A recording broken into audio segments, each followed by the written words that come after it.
Welcome friends, आज मैं आपको पढ़ाने जा रहा हूँ गुडविल। तो गुडविल जो है, गुडविल क्या होती है? Goodwill is nothing more than the reputation that old customer will resort to the old place. यानी गुडविल बस ये होती है कि एक फर्म की रेपुटेशन होती है जिसकी वजह से उसके जो कस्टमर होते हैं या पुराने कस्टमर होते हैं वो उसी स्थान पर उससे ही सौदा खरीदने के लिए आते हैं। इसे बैलेंस शीट में एसेट साइड में शो किया जाता है। फीचर्स ऑफ गुडविल, गुडविल के क्या गुण होते हैं? Goodwill is an intangible asset, goodwill एक इंटेंजिबल असेट्स होती है। Goodwill is nothing A fictitious asset, goodwill जो होती है फिक्टिटियस असेट्स नहीं होती है। अगला लिखा है कि value of goodwill depend upon subjective judgement of the valuer. Goodwill depend करती है कि उसके जो उसकी वैल्यू कौन लगा रहा है। अब जैसे मान लो हल्दीराम की दुकान है, तो उसको अगर वो बेच रहा है तो उसको खरीदने वाला अपने अलग अलग रेट लगाएगा। तो कोई 5 लाख लगाएगा, कोई 5 करोड़ भी लगा सकता है, ठीक है, कोई 10 करोड़ लगा सकता है। तो ये उसके गुडविल की वैल्यू उसके वैल्यूअर पर निर्भर करती है। टाइप्स ऑफ गुडविल में लिखा है कि एक परचेज गुडविल होती है, एक सेल्फ जनरेटेड गुडविल होती है। तो परचेज गुडविल में लिखा है कि it arise on purchase of business refer issue of share. तो ये कह रहा है कि जो परचेज गुडविल होती है इसको उत्पन्न की जाती है जब हम किसी का बिजनेस परचेज कर लेते हैं। तो it is an assets for the company, तो ये कंपनी की असेट्स होती है। तो इससे बैलेंस शीट में असेट साइड शो किया जाता है, ठीक है। This goodwill is generated amortise within 10 years और within the life of goodwill. तो ये जो गुडविल होती है इसको बनाने में ना किसी को कंपनी की लाइफ भी लग सकती है या 10 साल भी लग सकते हैं। तो गुडविल जो होती है इसमें भी डेप्रिसिएशन लगता है। एमोटाइज मतलब इसमें भी डेप्रिसिएशन लगता है। तो डेप्रिसिएशन तो फिक्स असेट्स में लगता है, लेकिन कुछ सालों बाद जब गुडविल खराब हो जाती है तो उसमें डेप्रिसिएशन लगने को अमोर्टाइजेशन कहते हैं, ठीक है। तो ऐसा अकाउंटिंग स्टैंडर्ड 26 में भी बताया गया है, ठीक है। अगला होता है सेल्फ जनरेटेड गुडविल, यानी नॉट परचेज गुडविल भी बोलते हैं। This goodwill is not purchase rather it is created by the effort of the partners. ये जो गुडविल होती है खरीदी नहीं जाती है बल्कि इसे पार्टनर्स खुद जनरेट करते हैं, ठीक है। This goodwill is not recorded on assets in the balance sheet या बुक्स, इसे अपने बुक्स या बैलेंस शीट में रिकॉर्ड नहीं किया जाता है। ऐसा भी स्टैंडर्ड अकाउंटिंग स्टैंडर्ड 26 में बताया हुआ है, ठीक है। अगला है need for valuation of goodwill. Goodwill की वैल्यूएशन के समय क्या क्या चीज़ों की जरूरत पड़ती है? गुडविल यानी कब कब हमें वैल्यूएशन करनी पड़ जाती है? जब पार्टनर क्या कर लेते हैं, change in profit sharing ratio among partner, जब पार्टनर आपस में प्रॉफिट रेशियो चेंज कर लेते हैं, या फिर एडमिशन ऑफ न्यू पार्टनर के समय, रिटायरमेंट या death of A partner, when firm is sold, जब फर्म को बेचा जाता है, ठीक है। और व्हेन टू फर्म अमलगेट, जब दो फर्में आपस में मिल जाती हैं तो अमलगेट होने पर भी निकाला जाता है। और when firm is converted to company, जब कोई फर्म कंपनी में कन्वर्ट होती है तो भी निकाला जाता है, ठीक है। अब लिखा है कि factors arising value of goodwill. Goodwill को गुडविल की वैल्यू करने में कौन कौन से कारक प्रभावी हैं? तो पहला है एफिशिएंट मैनेजमेंट, फिर है फेवरेबल लोकेशन, फिर है लॉन्गर इस्टेब्लिशमेंट ऑफ बिजनेस, फिर है एडवांटेज ऑफ पार्टनर्स, फिर है quality of products and market situation, और other factor like after sale service, good service relation, ठीक है, एक्सेट्रा। तो अब हमें यहाँ से सीखना है वैल्यूएशन ऑफ गुडविल। वो गुडविल की वैल्यूएशन कैसे कैसे की जाती है ये सीखेंगे हम। तो इसमें हम पहला सीखेंगे कि सिंपल एवरेज प्रॉफिट मेथड, ठीक है, सिंपल एवरेज प्रॉफिट मेथड। इसके अंदर क्या होता है कि गुडविल निकालने के लिए, ठीक है ना, इसके अंदर गुडविल निकालने के लिए एवरेज प्रॉफिट आपको निकालना होगा और उसे नंबर ऑफ ईयर परचेज से गुना कर देंगे। नंबर ऑफ ईयर परचेज क्या होता है? तो number of year purchase it means for how many years the firm will earn same profit because of past efforts. यानी भूतकाल के प्रयास से कोई कंपनी जितना प्रॉफिट कमाती थी तो उम्मीद किया जाता है कि आने वाले वर्षों में भी वो कंपनी उतना ही लाभ कमाएगी और उसके लाभ कमाने का जो रेट है एवरेज है वही रहेगा। तो इसको नंबर ऑफ ईयर परचेज कहते हैं। अब जैसे मान लो कोई कंपनी है, वो हर साल 20,000 रुपये कमाती है, तो अब वो अपनी फर्म बेचेगी तो खरीदने वाली फर्म का भी उम्मीद रहेगा कि हम भी 20,000 रुपये मतलब कमा सकते हैं। तो इसको नंबर ऑफ ईयर परचेज से जाना जाता है। फिर आपको एवरेज प्रॉफिट निकालना होगा। एवरेज प्रॉफिट कैसे निकालेंगे, ठीक है। तो एवरेज प्रॉफिट के लिए यहाँ बताया जा रहा है, एवरेज प्रॉफिट निकालने के लिए normal business profit of all year को डिवाइड दे देंगे नंबर ऑफ ईयर से। मतलब हमने नॉर्मल बिजनेस करके जितने भी वर्षों में हमने प्रॉफिट कमाया है, तो हो सकता है 3 वर्ष 4 वर्ष, तो जितने भी हमने नॉर्मल बिजनेस करके प्रॉफिट कमाया है नॉर्मल प्रॉफिट, उन सबको जोड़ लेंगे और जितने नंबर ऑफ ईयर दिए रहेंगे पर्सन में उससे भाग दे देंगे, तो ये आपका एवरेज प्रॉफिट आ जाएगा। फिर इसी एवरेज प्रॉफिट को सिंपल एवरेज प्रॉफिट मेथड से गुडविल पता करने के लिए यही एवरेज प्रॉफिट को नंबर ऑफ ईयर परचेज से मल्टीप्लाई कर देंगे तो हमारा गुडविल निकल आएगा, ठीक है। एक एग्जांपल से इसको क्लियर करते हैं। जैसे मान लो कि कोई कंपनी है, ठीक है, 2011, 12, 13, 14, 15 मान लो, तो ये कह रहा है कि इसने 10,000, 12,000, 12,000, 16,000, 20,000 ऐसे कमाए नॉर्मल प्रॉफिट। तो हम इन्हीं सबको जोड़ लेंगे, ठीक है, इन सबको जोड़ लेंगे। अगर कोई अशुद्धियाँ होंगी, गलतियाँ होंगी, उन्हें छोड़ने के बाद हम नॉर्मल प्रॉफिट सबका निकाल के जोड़ लेंगे। और सबको जोड़ने पे मान लो 80,000 आ रहा है और ये 5 साल हैं तो 5 से भाग दे देंगे तो 16,000 रुपये आपका एवरेज प्रॉफिट आ जाएगा, ठीक है। तो एवरेज प्रॉफिट निकालने के लिए यानी पहले नॉर्मल प्रॉफिट निकालें, तब फिर आपका एवरेज प्रॉफिट निकल जाएगा। और इसके लिए नॉर्मल प्रॉफिट निकालने के लिए कुछ एडजस्टमेंट सीखनी पड़ेगी। तो चलो एडजस्टमेंट सीखते हैं अब। तो लिखा है कि how to calculate normal business profit या नॉर्मल प्रॉफिट। तो नॉर्मल प्रॉफिट कैसे निकाला जाता है, तो प्रॉफिट फॉर द ईयर, ठीक है, आपको वर्ष के एंड का प्रॉफिट दिया रहेगा गिवन में। मान लो ऐसे 2 लाख दिया रहेगा, कोई ये सब क्वेश्चन में दिया रहेगा। फिर उसके अंदर आपको ना कुछ चीज़ें आपको ऐड करनी है और कुछ चीज़ें आपको लेस करनी है, तब आपका जाने सबसे करने के बाद फिर आपका नॉर्मल प्रॉफिट आएगा।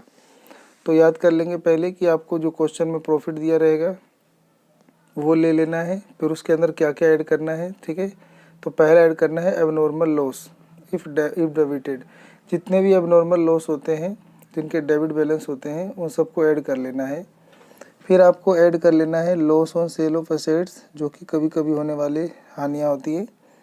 लॉस बाय थेफ्ट या फायर भी ऐड कर लेना है। इंटरेस्ट पे किया गया हो तो वो भी ऐड कर लेना है। डिविडेंड पे किया गया हो ऐड कर लेना है, ठीक है। फिर लिखा है वॉलंटरी रिटायरमेंट पेमेंट, कोई किसी पार्टनर ने बीच में रिटायरमेंट लिया हो तो उसको भी आपको ऐड कर लेना है, ठीक है। फिर over valuation of opening stock को ऐड कर लेना है। Under valuation of closing stock को ऐड कर लेना है। Capital expenditure treated as revenue expenditure होने पे ऐड कर लेना है, बहुत आता है एग्जाम में। फिर नॉन रिकरिंग एक्सपेंस होते हैं यानी नॉन ट्रेड इन्वेस्टमेंट, तो इनको आपको ऐड कर लेना है। और अगर इसमें डेप्रिसिएशन होती है तो उसमें लेस कर लेना है। ये सारी चीज़ें ऐड करनी है और फिर आपको लेस करना है। इन सब के थोड़े थोड़े उल्टे से लिखे रहते हैं। जैसे अब नॉर्मल गेन के क्रेडिट बैलेंस लेस करना है, gain on sale of asset less करना है, इंश्योरेंस क्लेम रिसीव लेस करना है, earthquake settlement claim receive less करना है, डिविडेंड रिसीव इंटरेस्ट रिसीव होने पे ऐड करना है, सॉरी लेस करना है। तो ये सारे होने पे लेस करना है।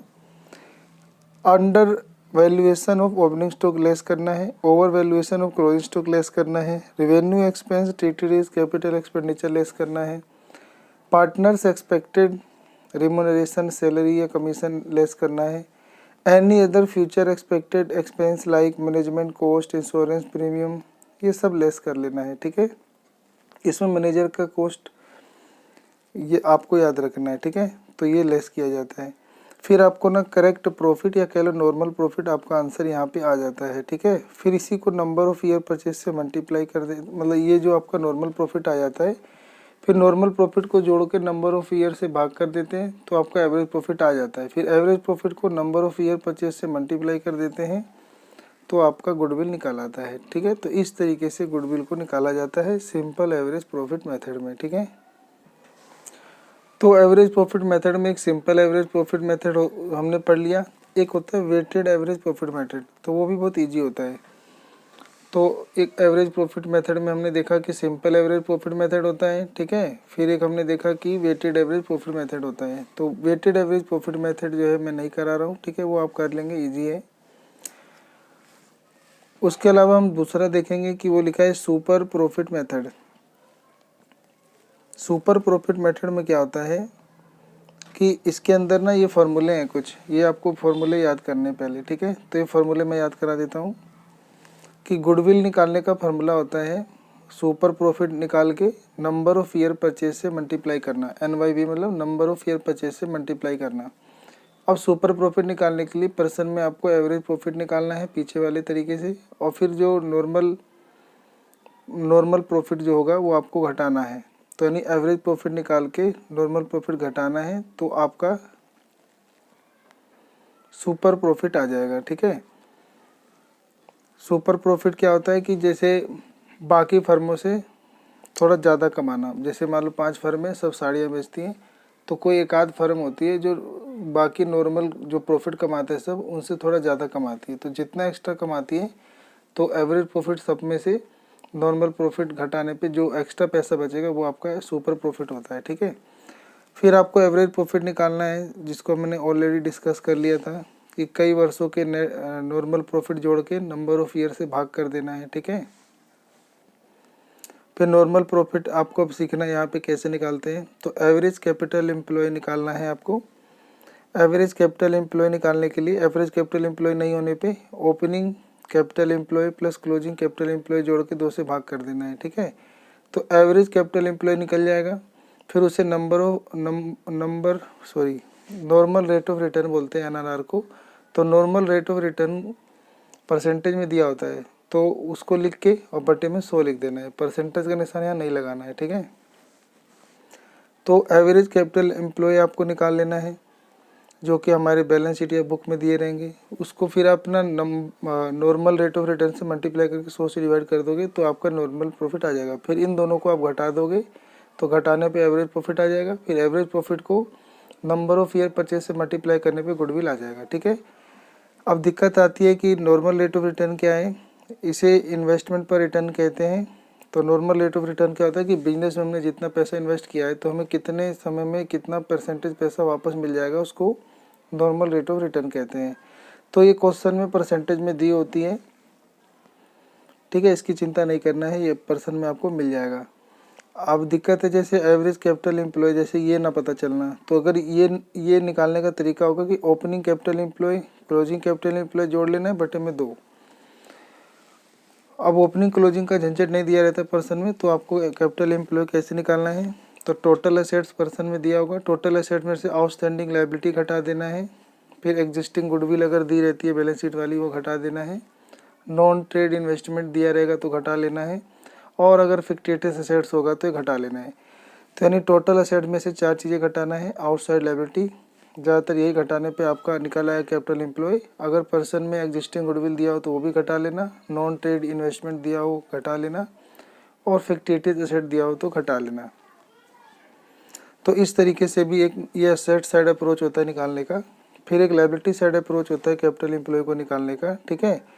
तो लायबिलिटी साइड अप्रोच में क्या होता है कि जैसे आपको कैपिटल दी होगी सभी पार्टनर्स की तो वो जोड़ लेना, रिजर्व एंड सरप्लस नाम से या रिजर्व नाम से दिया होगा वो जोड़ लेना। तो ये 2 जोड़कर फिर वही 3 चीज़ें घटा देना है। एग्जिस्टिंग गुडविल होने पे घटा देना है, नॉन ट्रेड इन्वेस्टमेंट घटा देना है, और फिक्टिशियस एसेट दिया होगा। फिक्टिशियस एसेट का दूसरा नाम है डेफर्ड रेवेन्यू एक्सपेंडिचर, ठीक है, या एडवर्टाइजमेंट एक्सपेंस अकाउंट या एडवर्टाइजमेंट एक्सपेंस अकाउंट दिया होगा, या प्रॉफिट एंड लॉस अकाउंट का डेबिट बैलेंस दिया होगा, तो आपको घटा देना है। तो आपका कैपिटल एम्प्लॉय निकल आएगा। तो यही कैपिटल एम्प्लॉय फिर आपको यहाँ लिख लेना है, फिर नॉर्मल रेट ऑफ रिटर्न से मल्टीप्लाई करना है तो नॉर्मल प्रॉफिट आ जाएगा। फिर एवरेज प्रॉफिट आप पहले ही सीख चुके हो, तो एवरेज प्रॉफिट में से नॉर्मल प्रॉफिट घटा दोगे तो सुपर प्रॉफिट आ जाएगा। फिर सुपर प्रॉफिट को नंबर ऑफ ईयर परचेज से मल्टीप्लाई कर दोगे तो आपका गुडविल आ जाएगा, ठीक है। तो सुपर प्रॉफिट मेथड में इतना करना होता है, ठीक है। फिर एक तीसरा मेथड भी होता है, ठीक है। तो तीसरा मेथड है आपका capitalisation of average profit method, ठीक है। एक होता है capitalisation of average profit method, एक होता है capitalisation of super profit method. तो कैपिटलाइजेशन मेथड में 2 मेथड सीखना है। एक है आपका capitalisation of average profit method. इसके लिए गुडविल निकालने के लिए फॉर्मूला होगा कि एवरेज प्रॉफिट निकाल के उसे गुना कर देना है और नॉर्मल रेट ऑफ रिटर्न से डिवाइड कर देना है, ठीक है। और फिर इसमें से घटाना पड़ेगा आपको नेट एसेट्स। ये नेट एसेट निकालने के लिए टोटल एसेट में से आपको आउटसाइड लायबिलिटी घटाना पड़ेगा, ठीक है। या फिर ये कह सकते हैं कि ये जो एवरेज प्रॉफिट है गुना में 100/NRR करते हैं, इसे कैपिटलाइज वैल्यू के नाम से भी जाना जाता है। तो अगर पर्सन में कैपिटलाइज वैल्यू दी हो तो यानी यही होगा, उसमें से नेट एसेट घटा देना है। और नेट एसेट्स जो होगा ये सेम रहता है कैपिटल एम्प्लॉय। जैसे ऊपर कैपिटल एम्प्लॉय पड़ा तो कैपिटल एम्प्लॉय का ही दूसरा नाम होता है नेट एसेट्स। तो इसमें से अपना कैपिटल एम्प्लॉय या नेट एसेट्स आपको घटा देना है। ये नहीं दिया रहने पे टोटल एसेट में से आउटसाइड लायबिलिटी घटा दोगे तो आपका कैपिटल एम्प्लॉय आ जाएगा, ठीक है। फिर चौथा मेथड होता है capitalisation of super profit method. तो इसके लिए गुडविल निकालने के लिए सुपर प्रॉफिट में हम गुना कर देते हैं 100/NRR, ठीक है। सुपर प्रॉफिट आप जान ही गए, उसको निकाल के 100/NRR कर दोगे तो ये आपका गुडविल दे देगा, ठीक है। अगर सुपर प्रॉफिट नेगेटिव आ रहा हो, ठीक है, याद रखना है, अगर सुपर प्रॉफिट नेगेटिव आ रहा हो तो then there is no goodwill of the firm. तो फर्म की कोई भी गुडविल नहीं मानी जाएगी, 0 हो जाएगी, ठीक है। यानी गुडविल निकालने के लिए पहला मेथड होता है average profit method, super profit method और capitalisation method. Average profit method के 2 पार्ट होते हैं, सिंपल एवरेज प्रॉफिट मेथड और वेटेज एवरेज प्रॉफिट मेथड। इसमें गुडविल निकालने के लिए, सिंपल एवरेज प्रॉफिट मेथड से गुडविल निकालने के लिए आपको एवरेज प्रॉफिट निकालना होगा पास्ट ईयर का, उसे मल्टीप्लाई करना होगा नंबर ऑफ ईयर परचेज से। वेटेड एवरेज प्रॉफिट मेथड से गुडविल निकालने के लिए आपको वेटेड एवरेज प्रॉफिट निकाल के नंबर ऑफ ईयर परचेज से मल्टीप्लाई करना है। वेटेड एवरेज प्रॉफिट निकालने के लिए सम ऑफ यानी आपको जोड़ लेना है, प्रॉफिट दिया होगा उसे मल्टीप्लाई कर दोगे वेट से और उनको सबको सम करके डिवाइड दे दोगे सम ऑफ वेट से। हर वर्षों के प्रॉफिट को उन्होंने वेट दिया होगा, उस प्रॉफिट से वेट को मल्टीप्लाई करके जोड़ लेना है, फिर जितने भी टोटल वेट आएगा उससे डिवाइड दे देना है, तो आपका वेटेड एवरेज प्रॉफिट आ जाएगा। फिर वेटेड एवरेज प्रॉफिट को नंबर ऑफ ईयर परचेज से मल्टीप्लाई कर देना है, तो आपका वेटेड एवरेज प्रॉफिट मेथड से गुडविल निकल आएगा, ठीक है। सुपर प्रॉफिट मेथड में गुडविल निकालने के लिए सुपर प्रॉफिट निकालना है और उसे नंबर ऑफ ईयर परचेज से मल्टीप्लाई कर देना है। अगर सुपर प्रॉफिट नहीं दिया हो तो एवरेज प्रॉफिट में से नॉर्मल प्रॉफिट घटा देना है। अब पर्सन में एवरेज प्रॉफिट है, ठीक है। तो नॉर्मल प्रॉफिट नहीं दिया होगा तो कैपिटल एम्प्लॉय, ठीक है ना, कैपिटल एम्प्लॉय या एवरेज कैपिटल एम्प्लॉय दिया होगा उसे मल्टीप्लाई कर दोगे नॉर्मल रेट ऑफ रिटर्न से। और इसको दूसरा नाम कैपिटल इन्वेस्टेड भी होता है। फर्म ने जितना कैपिटल इन्वेस्ट किया है उसे कैपिटल एम्प्लॉय कहते हैं। इसको निकालने के 2 मेथड थे, एक आपको टोटल एसेट जोड़ना है, उसमें से टोटल अदर लायबिलिटी घटा देना है या टोटल आउटसाइडर लायबिलिटी घटा देना है, एग्जिस्टिंग गुडविल घटा देना है, फिक्टिशियस एसेट्स घटा देना है और नेट नॉन ट्रेड इन्वेस्टमेंट आपको घटा देना है। तो आपका इतना चीज़ें करने पे आपका कैपिटल एम्प्लॉय आ जाएगा, उसे नॉर्मल रेट ऑफ रिटर्न से मल्टीप्लाई कर देना तो नॉर्मल प्रॉफिट आ जाएगा। या फिर दूसरा मेथड है नॉर्मल प्रॉफिट निकालने का कि कैपिटल एम्प्लॉय निकालने के लिए दूसरा मेथड अपनाया जाए, यानी पार्टनर्स की कैपिटल या करंट अकाउंट जोड़ा जाए, जितने रिजर्व है वो जोड़े जाए, फिर उसमें से एग्जिस्टिंग गुडविल घटाई जाए, फिक्टिशियस एसेट घटाई जाए और नॉन ट्रेड इन्वेस्टमेंट घटाया जाए। तो जो आएगा उसमें normal rate of return multiply कर देंगे तो नॉर्मल प्रॉफिट आ जाएगा। अगर आपको एवरेज कैपिटल एम्प्लॉय नहीं मिलता है तो आपको ओपनिंग कैपिटल एम्प्लॉय या क्लोजिंग कैपिटल एम्प्लॉय दिया होगा, तो दोनों को जोड़ के 2 से डिवाइड कर दोगे तो आपका एवरेज कैपिटल एम्प्लॉय आ जाएगा। फिर एवरेज कैपिटल एम्प्लॉय को number of year normal rate of return से मल्टीप्लाई कर दोगे तो नेट प्रॉफिट आ जाएगा। फिर नेट प्रॉफिट कह रहा हूँ, नॉर्मल प्रॉफिट आ जाएगा। फिर आपको एवरेज प्रॉफिट में से नॉर्मल प्रॉफिट घटा देना है तो आपका सुपर प्रॉफिट आ जाएगा। फिर सुपर प्रॉफिट को number of year purchase person में दिया रहता है उससे मल्टीप्लाई कर देना है तो आपका गुडविल आ जाएगा, ठीक है। तो ये मेथड था आपका super profit method. Capitalisation method में क्या होता है, 2 मेथड होते हैं। इसमें capitalisation of average profit method और एक होता है capitalisation of super profit method. तो पहला है capitalisation of average profit method. इसके लिए गुडविल निकालने के लिए आपको, ठीक है ना, इसके लिए आपको कैपिटलाइजेशन वैल्यू ऑफ बिजनेस निकालना होगा। इसको निकालने के लिए आपको क्या करना होगा, इसको निकालने के लिए एवरेज प्रॉफिट को 100 से मल्टीप्लाई करके नॉर्मल रेट ऑफ रिटर्न से डिवाइड करना होगा। तो आपका कैपिटलाइजेशन वैल्यू बिजनेस आ जाएगा, फिर उसको में से आप घटा दोगे मतलब उसमें से आपको घटा दोगे नेट एसेट्स, यानी आपको कैपिटल नेट एसेट माने कैपिटल एम्प्लॉय आपको घटा देना है, ठीक है। तो आपका गुडविल निकाल आएगा। और तीसरा ये दूसरा मेथड होता है कैपिटलाइजेशन और सुपर प्रॉफिट मेथड। इसके लिए आपको गुडविल निकालने के लिए सुपर प्रॉफिट ढूंढना है पहले की तरीके, और उसे से मल्टीप्लाई कर देना है 100/NRR से, ठीक है। यानी NRR मतलब नॉर्मल रेट ऑफ रिटर्न से मल्टीप्लाई मतलब डिवाइड कर देना है। तो आपका ये जो आंसर आएगा गुडविल आ जाएगा, ठीक है।